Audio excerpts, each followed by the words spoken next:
महागणाधिपतये नमः। महासरस्वत्यै नमः। श्रीविष्णुरूपाय नमः शिवाय। वागर्धाविव संवृक्तौ वागर्धप्रतिपत्तये जगतः पितरौ वन्दे पार्वती परमेश्वरौ। श्रीक्रोधिनाम संवत्सरमु दक्षिणायनमु हिमवंत ऋतु మార్గశీర్షమాసము కృష్ణపక్షము ఏకాదశి బృహస్పతి వాసరము.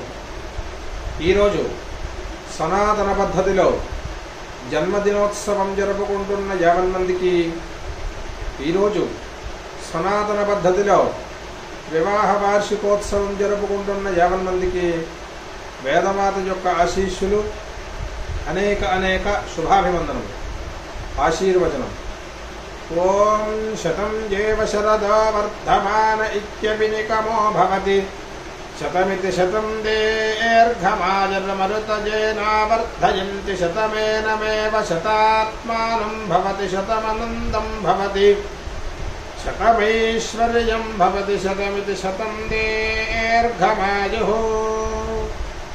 ఆయుర్దా అగ్నే హవిజోజుషాణో ఘృత ప్రతీకో ఘృతజో నిరేధి ఘృతం పీత్వా మధుచారుగవిజం పితేవ పుత్రమభిరక్షతాదివం.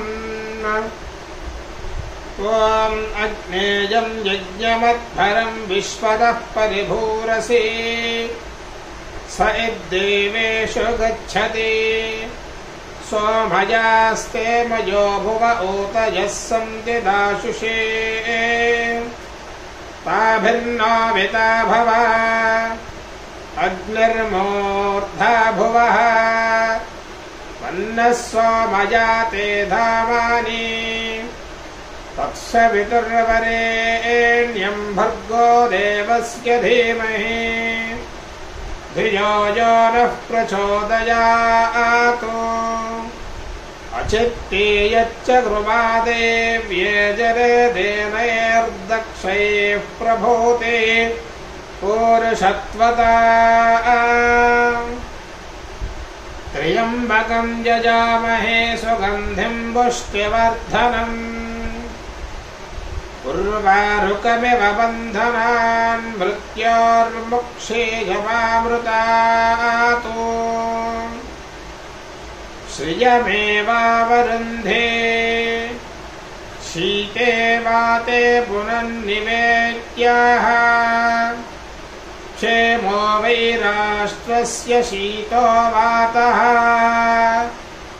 క్షేమమేవావరుంధే. శతమానం భవతి శతాయుః పురుషः శతేంద్రియ ఆయుష్యేవేంద్రియే ప్రతిష్టతి.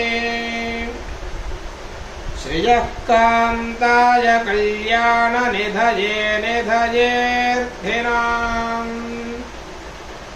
శ్రీవేంకటనివాసాయ శ్రీనివాసాయ మంగళం.